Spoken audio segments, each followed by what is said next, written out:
Students, आज हम class 9 physics का फर्स्ट चैप्टर पढ़ेंगे, मोशन।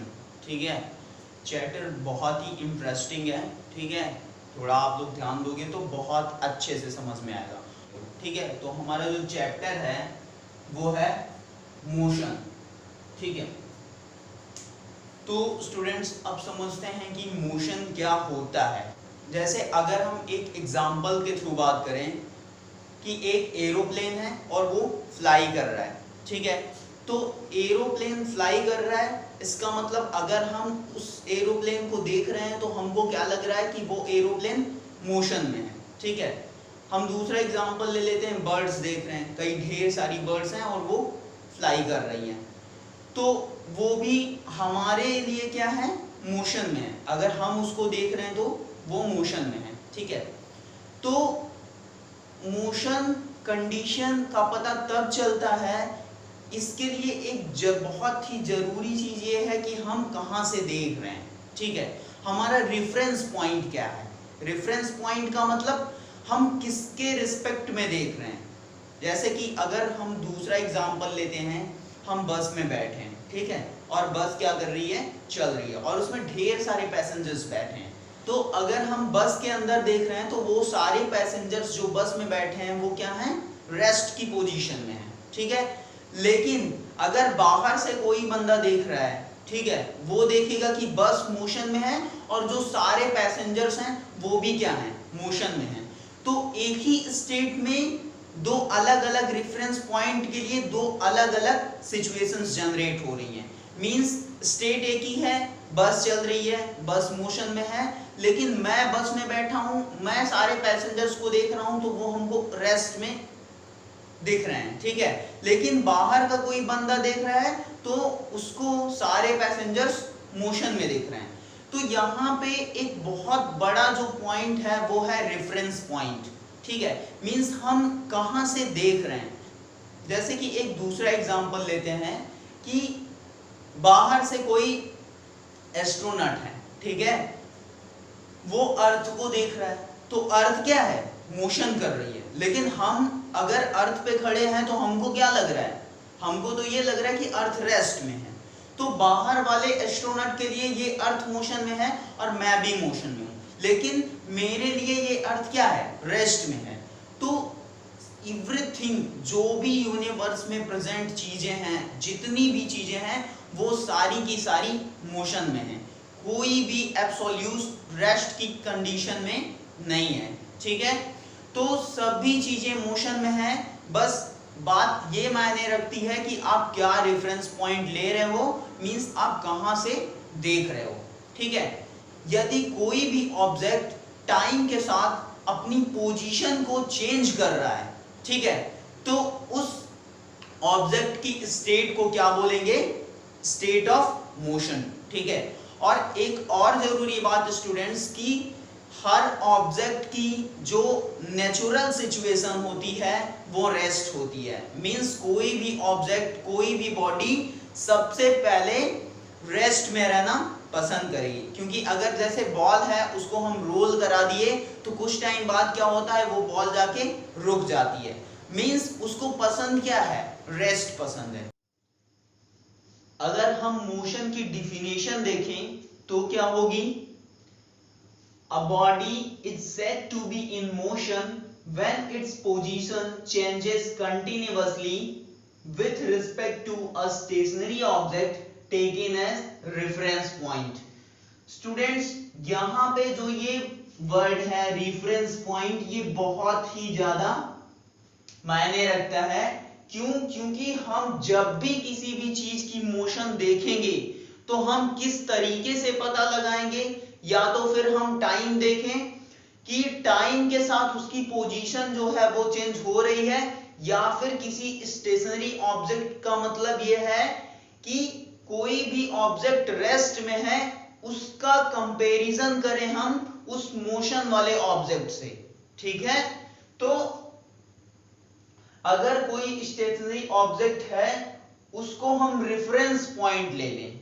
ठीक है, रेफरेंस पॉइंट लेने का मतलब है कि उससे कंपैरिजन करें हम हमको जिस बॉडी के बारे में पता लगाना है कि वो मोशन में है या फिर नहीं, ठीक है। तो रेफरेंस पॉइंट लेना बहुत ही आवश्यक है। तो एक बॉडी मोशन में कब कही जाएगी? जब उसकी पोजीशन लगातार परिवर्तित हो रही हो किसी स्टेशनरी ऑब्जेक्ट के साथ, ठीक है, टेकन एज रेफरेंस पॉइंट। यदि हम किसी स्टेशनरी ऑब्जेक्ट को रेफरेंस पॉइंट ले लें और एक बॉडी है उसकी पोजीशन लगातार चेंज हो रही है उस स्टेशनरी ऑब्जेक्ट के रिस्पेक्ट में, तो हम क्या बोलेंगे कि वो ऑब्जेक्ट मोशन की कंडीशन में, ठीक है।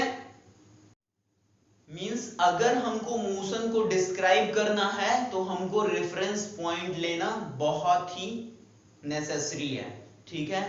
इसके बाद हम पढ़ेंगे motion in a straight line, ठीक है। जैसे कि हमारे पास एक ऑब्जेक्ट है इस पॉइंट पे,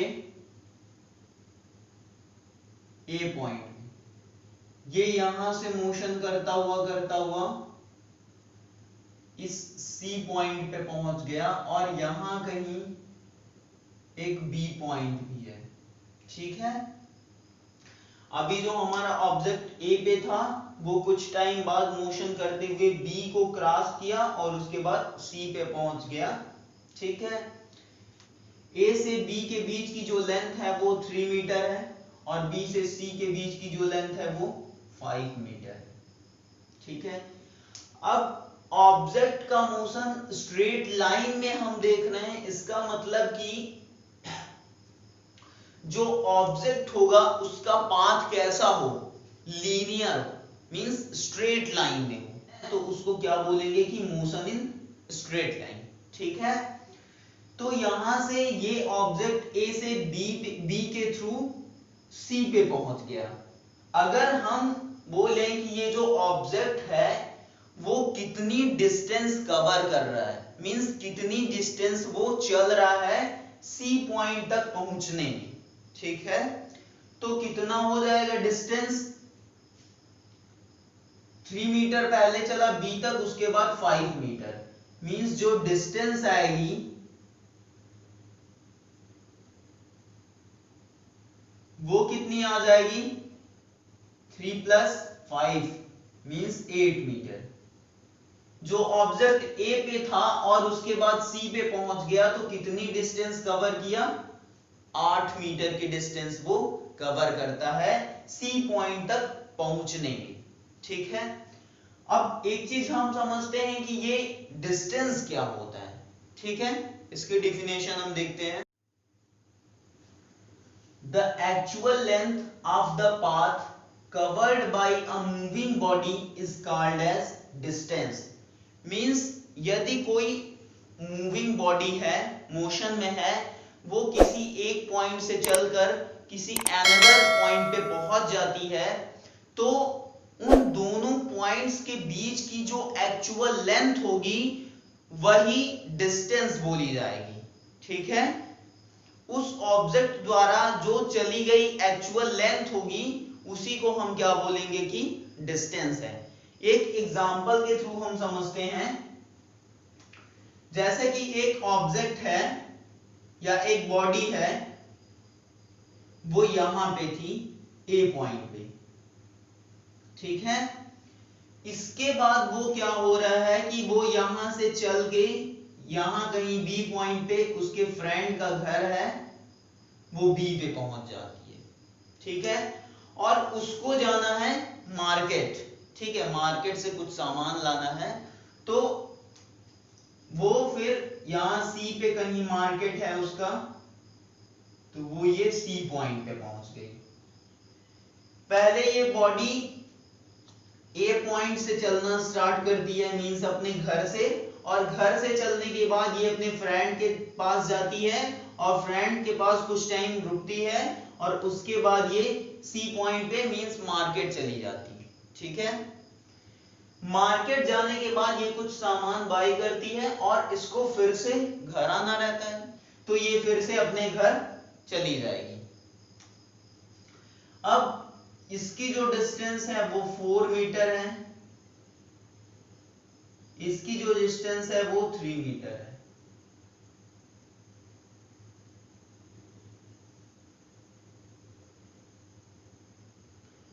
ठीक है स्टूडेंट्स, ध्यान से समझिएगा। हम एक नेक्स्ट फिजिकल क्वांटिटी के बारे में समझाना चाहते हैं। ठीक है, तो यहां पे अगर हम बोलें कि ये जो बॉडी थी वो कितनी टोटल डिस्टेंस कवर किया, ए से सी तक जाने में वो कितनी डिस्टेंस कवर किया, जो पाथ वो कवर किया है उसकी एक्चुअल लेंथ को अगर हम देखेंगे तो वही उसकी डिस्टेंस होगी। तो डिस्टेंस कितनी कवर किया, 4 पहले और फिर 3 मींस 7 मीटर की डिस्टेंस वो ए से सी तक में कवर करता है। ठीक है, अब एक क्वांटिटी है डिस्प्लेसमेंट। डिस्प्लेसमेंट का मतलब ये होता है कि कोई भी ऑब्जेक्ट कितना शॉर्टेस्ट पाथ चूज करे, कहीं भी जाने या आने के लिए कितना शॉर्टेस्ट पाथ चूज करता है, तो जो शॉर्टेस्ट पाथ के बीच की डिस्टेंस होगी उसी को डिस्प्लेसमेंट बोलेंगे। या आप बोल सकते हो कि इनिशियल पोजीशन और फाइनल पोजीशन के बीच में जो शॉर्टेस्ट पाथ आता है, ठीक है, उसी पाथ को यदि कोई बॉडी फॉलो कर रही है तो वो पाथ की जो डिस्टेंस होगी वो डिस्प्लेसमेंट होगी। ठीक है, तो जो डिस्प्लेसमेंट की डिफिनेशन होगी वो ये होगी कि the shortest distance between the initial position and final position of a moving body along with the direction। देखिए ये जो वर्ड है डायरेक्शन, ये बहुत ही इंपॉर्टेंट है। ठीक है, डिस्प्लेसमेंट के लिए, क्योंकि विदाउट डायरेक्शन डिस्प्लेसमेंट कभी पॉसिबल नहीं हो सकता। तो बता रहा है कि शॉर्टेस्ट डिस्टेंस, कौन सी शॉर्टेस्ट डिस्टेंस, इनिशियल पोजीशन और फाइनल पोजीशन के बीच की जो शॉर्टेस्ट डिस्टेंस होगी, ठीक है, उसी डिस्टेंस को डिस्प्लेसमेंट बोलेंगे along with the direction, direction के साथ मेजर की गई हो। ठीक है, तो अगर हम इस एग्जांपल के थ्रू समझें, यहां से ये बॉडी मूव करती है और सी पे पहुंच जाती है। अब अगर इन दोनों, इनिशियल पोजीशन ये हो गया हमारा इनिशियल, और ये कौन सा है, फाइनल, मींस इनिशियल पोजीशन और फाइनल पोजीशन के बीच की जो शॉर्टेस्ट डिस्टेंस होगी। अब इसकी शॉर्टेस्ट डिस्टेंस देखते हैं कैसे आएगी। अगर हम ये पाथ चूज करते हैं जिस पाथ से ये गया था मार्केट, तो ये तो लॉन्गेस्ट डिस्टेंस हो जाएगी। इससे भी शार्ट क्या हो सकती है, अगर हम ये वाला पाथ चूज करते हैं,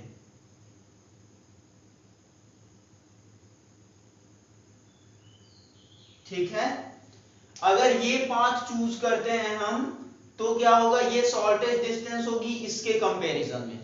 ठीक, तो अब इसकी जो डिस्टेंस है ये वाली, हमने माना कि ये x है, यही हम कैलकुलेट कर लें, मेजर कर लें, तो हमको पता चल जाएगा कि डिस्प्लेसमेंट कितना हो रहा है। ठीक है, और साथ ही साथ डायरेक्शन भी दे रहा है। जैसे यहां से मार्केट से इसको घर आना है तो ये किस डायरेक्शन में चलेगा, घर की डायरेक्शन में जाएगा, मींस इस साइड जाएगा। ठीक है, तो या आप बोल सकते हो कि ऐसी डिस्टेंस जो डायरेक्शन के साथ मेजर की गई हो उसको क्या बोलेंगे, डिस्प्लेसमेंट है। ठीक है, डिस्प्लेसमेंट में डायरेक्शन की बात जरूर आनी चाहिए। ठीक है, एक अभी दो क्वांटिटीज हम पढ़ाएंगे, स्केलर क्वांटिटी और वेक्टर क्वांटिटी, तो आपको ज्यादा क्लियर होगा। पहले इस एग्जांपल से हम डिस्प्लेसमेंट कैलकुलेट कर लेते हैं। तो हमको पता है कि जो राइट एंगल ट्रायंगल है उसमें हाइपोटेनियस बेस और परपेंडिकुलर के बीच में क्या रिलेशन होता है, वो ये होता है कि जो बेस और परपेंडिकुलर के स्क्वायर का सम होगा वो हाइपोटेनियस के स्क्वायर के इक्वल होगा। देखो देखो फिर से हम क्या बोल रहे हैं, X square equal to base का स्क्वायर मींस 16 और परपेंडिकुलर का स्क्वायर मींस 9, तो ये कितना हो जाएगा 25 मींस एक्स स्क्वायर की जो वैल्यू आ रही है वो 25 आ रही है। अगर x निकालेंगे तो इसका स्क्वायर रूट कितना हो जाएगा 5 आ जाएगा। तो x की जो वैल्यू आ रही है वो 5 मीटर आ रही है, मींस जो हमारा डिस्प्लेसमेंट आ रहा है, ठीक है स्टूडेंट्स, वो कितना आ रहा है 5 मीटर का, ठीक है। Means distance with the direction is called as displacement, या इनिशियल पोजीशन और फाइनल पोजीशन के बीच की जो शॉर्टेस्ट डिस्टेंस होगी उसी को डिस्प्लेसमेंट बोलेंगे, ठीक है। थोड़ा हम डिफरेंस की बात कर लेते हैं कि डिस्प्लेसमेंट और डिस्टेंस में क्या डिफरेंस होता है, तो आपको ज्यादा क्लियर होगा, ठीक है। तो अगर डिस्टेंस और डिस्प्लेसमेंट दोनों की एक साथ बात करते हैं हम, तो क्या होगा, जो डिस्टेंस होता है वो क्या होता है कि बिना डायरेक्शन के मेजर किया जाता है। जैसे कि हमको पता करना है कि नैनी से इलाहाबाद के बीच की डिस्टेंस क्या है, ठीक है, हम मानते हैं 7 किलोमीटर है, तो हमको क्या ये पूछना पड़ा कि डायरेक्शन भी बताओ भाई। जब हमको वहां तक जाना होगा, हमको पता नहीं रहेगा कि किस साइड से जाएं तो हम पहुंच जाएं प्रयागराज, तो हमको क्या करना रहेगा, डायरेक्शन की बात करनी रहेगी, तब फिर डिस्प्लेसमेंट की बात आएगी। लेकिन अगर हमको केवल उसकी लेंथ पता करना है तो वो क्या होगा, केवल उसकी डिस्टेंस होगी। मींस जो डिस्टेंस होता है उसमें डायरेक्शन नहीं होती है, केवल और केवल क्या होता है, मैग्नीट्यूड, ठीक है। मैग्नीट्यूड किसको बोलेंगे, जैसे कि अभी हमने जो मेजर किया था उसकी डिस्टेंस कितनी आ रही थी, कितनी आ रही थी 7 मीटर आ रही थी, ठीक है। तो ये जो न्यूमेरिकल वैल्यू है 7, ये जो न्यूमेरिकल वैल्यू है इसी को क्या बोलेंगे, मैग्नीट्यूड, ठीक है। तो जो डिस्टेंस होगी वो उसमें केवल मैग्नीट्यूड है, डायरेक्शन नहीं है। लेकिन जो डिस्प्लेसमेंट है ये क्या है, हमारी डिस्टेंस है और एक हम मान लेते हैं डिस्प्लेसमेंट।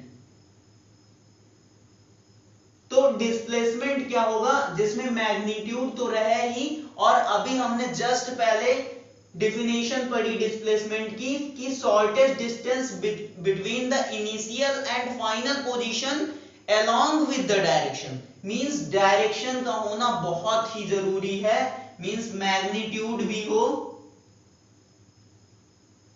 और साथ ही साथ क्या हो, डायरेक्शन,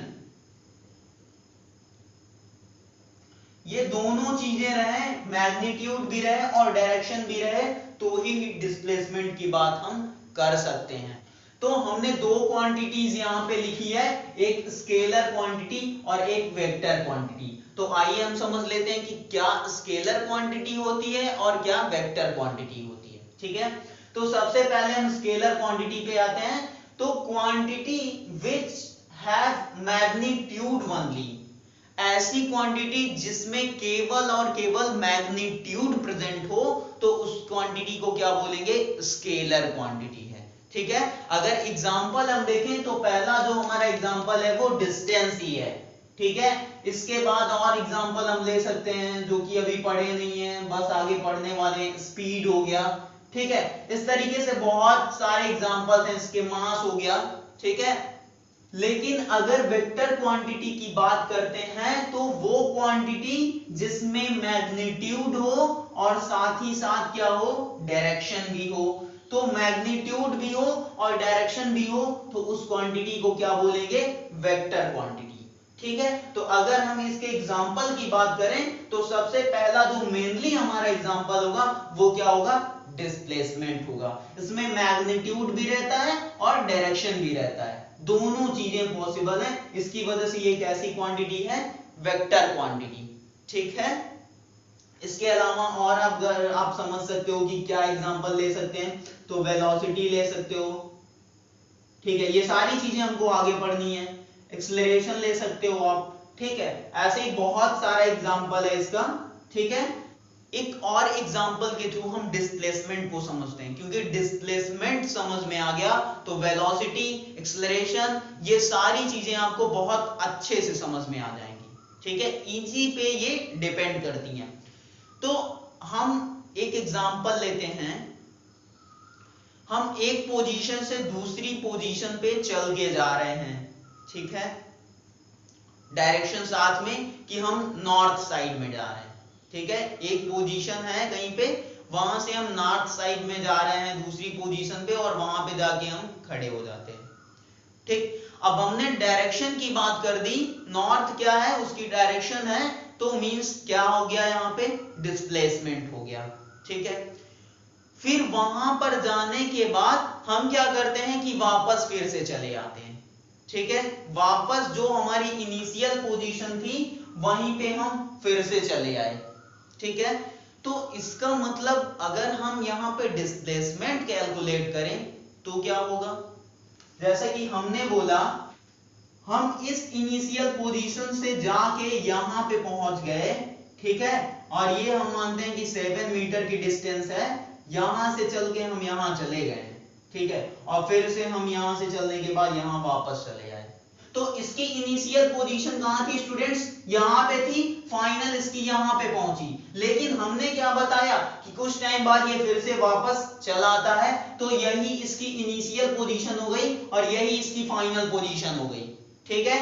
तो अगर हमको डिस्प्लेसमेंट कैलकुलेट करना है तो हम क्या करेंगे, फाइनल पोजीशन और इनिशियल पोजीशन के बीच का डिफरेंस निकालेंगे, final position minus initial position,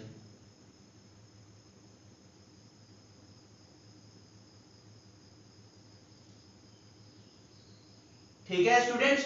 तो जब भी डिस्प्लेसमेंट कैलकुलेट करना है तो हम यही फॉर्मूला यूज करेंगे। तो अगर इस एग्जांपल के थ्रू हम देखें कि इसमें कितना डिस्प्लेसमेंट हुआ तो कितना हो जाएगा, इनिशियल उसकी पोजीशन यहां थी और फाइनल भी वो वापस आके यहीं पे आ गया, मींस वो कितनी डिस्प्लेसमेंट हो गया उसका, फाइनल कितना है वही है और इनिशियल भी वही है, मींस डिस्प्लेसमेंट जो हुआ वो कितना हो गया, 0, कोई डिस्प्लेसमेंट नहीं हुआ, क्योंकि बॉडी तो यहां से यहां गई और फिर से वापस आ गई, इसकी इनिशियल पोजीशन भी यही है और फाइनल भी यही है, मींस डिस्प्लेसमेंट 0 हो गया, ठीक है। एक और चीज हम आपको बता दें कि जो डिस्टेंस है, ठीक है, वो यदि बॉडी मोशन में है तो कभी 0 नहीं होगा, ठीक है, और जो डिस्प्लेसमेंट है वो 0 हो सकता है, जैसे कि अभी हमने जस्ट देखा, अगर उसकी इनिशियल पोजीशन भी वही है, फाइनल वही है, तो क्या हो जाएगा, डिस्प्लेसमेंट 0 हो जाएगा। जैसे फिर से हम देखते हैं कि यहां पे इसकी इनिशियल पोजीशन थी और ये चल के यहां तक आया और फिर से ये वापस चला आया, वही सेम चीज हम ले रहे हैं। तो इस कंडीशन में अगर हम देखें तो ये कितनी डिस्टेंस है, मान लो हम मानते हैं कि 6 मीटर की है, 6 मीटर इसकी लेंथ है, ये कोई ए पॉइंट है और ये कोई ओ पॉइंट है, ए से ओ के बीच की जो लेंथ है वो 6 मीटर है, मींस अगर एक ऑब्जेक्ट यहां से चलना स्टार्ट करता है और यहां पहुंचता है, फिर से ये वापस इसी पोजीशन पे आ जाता है, तो हम बोलें कि स्टूडेंट्स डिस्टेंस कितनी कवर किया ये बॉडी जो यहां पे थी, तो डिस्टेंस जो हो जाएगी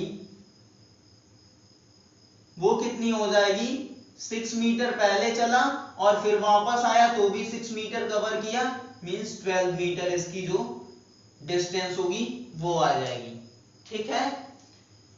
अगर हम बोले कि डिस्प्लेसमेंट कितना होगा तो हम फिर से क्या देखेंगे, इनिशियल पोजीशन फाइनल पोजीशन, ठीक है।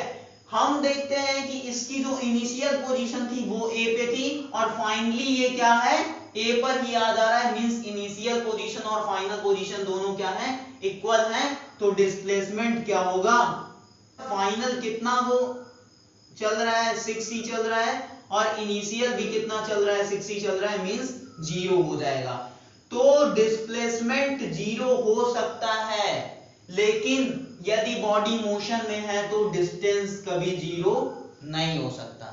ठीक है, अगर बॉडी ने मोशन करना स्टार्ट कर दिया तो कुछ ना कुछ डिस्टेंस कवर ही कर लेगा, उसकी जो वैल्यू होगी वो 0 नहीं आएगी। लेकिन कुछ ऐसी सिचुएशन बन जाए कि इनिशियल पोजीशन और फाइनल पोजीशन एक ही पॉइंट पे हो तो डिस्प्लेसमेंट क्या हो जाएगा, 0 हो जाएगा।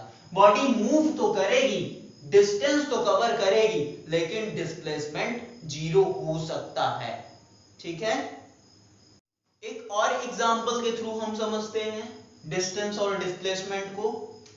जैसा कि ये सेंटर है और ये इसका सरकमफियरेंस है, मींस ये एक सर्कल लिया हमने। ठीक है, इस पोजीशन पे कोई ऑब्जेक्ट ए है या बॉडी ए है, ये मूव करना स्टार्ट करती है।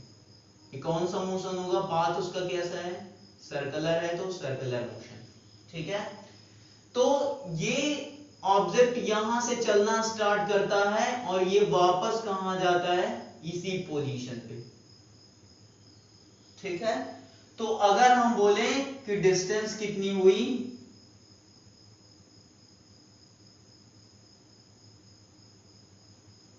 तो वो कितनी हो जाएगी, इसका जो सरकमफियरेंस होगा, सर्कल का सरकमफियरेंस कितना होता है, 2 पाई r।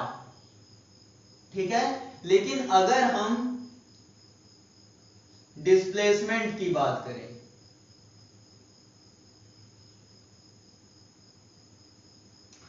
तो डिस्प्लेसमेंट क्या होगा students, final position minus initial position.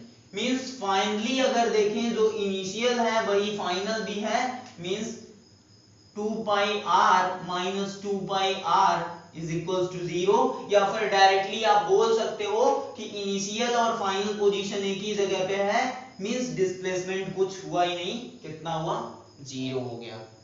ठीक है, जैसे इसका बेस्ट एग्जांपल जो है वो ये है कि जितने भी टाइम में अर्थ सन का एक रिवॉल्यूशन कंप्लीट करती है तो जितना डिस्टेंस कवर करती है, जितनी लेंथ चलती है वो उसका डिस्टेंस हो गया। लेकिन जब उसका एक चक्कर पूरा हो जाता है उस टाइम अगर पूछा जाए कि अर्थ का डिस्प्लेसमेंट कितना हो गया तो वो क्या हो जाएगा, 0। ये सन है हमारा, थोड़ा फिगर सही नहीं बन रहा है, हंसिएगा मत आप सभी, हमको आर्ट कम आती। ठीक है, तो ये हमारा सन है और ये क्या है, अर्थ है। ठीक है, तो अर्थ सन के अराउंड रिवॉल्व कर रही है, ऐसे चक्कर लगा रही है।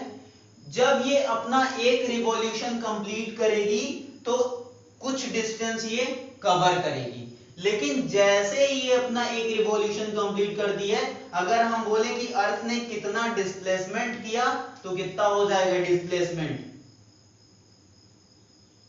0। ठीक है, क्योंकि इनिशियल ये यहां से स्टार्ट की थी, हम मानते हैं कि इस पॉइंट से स्टार्ट किया था और वापस आके फिर से ये इसी पॉइंट पे पहुंच आई। इनिशियल और फाइनल पोजीशन दोनों क्या है, सेम है, मींस डिस्प्लेसमेंट क्या हो रहा है, 0।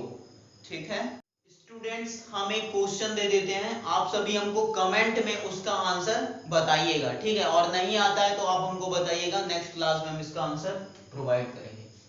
जैसे कि एक ऑब्जेक्ट है वो यहाँ पे है और यहाँ से वो कुछ इस डायरेक्शन में चलता है और अगेन वो इस डायरेक्शन में आता है, फिर से वो यहाँ पे पहुंच जाता है। इसकी जो फाइनल पोजीशन है ये है C, यहाँ पे आया, ये बीच की पोजीशन हम हटाते हैं, कोई भी पॉइंट नहीं देते, ये A है। ठीक है, A से C पे जा रहा है और ये इसके जो यहां से यहां तक की डिस्टेंस है, हम मान लेते हैं कि ये O है, ये क्या है, B। तो यहां से यहां तक जो है वो 1.5 है मीटर, ये जो है वो 2.0 मीटर है और ये है 4.5 मीटर। ठीक है, तो हमको क्या क्या चीजें कैलकुलेट करनी है? कैलकुलेट, पहला क्या है? डिस्टेंस, और दूसरी चीज क्या है? डिस्प्लेसमेंट।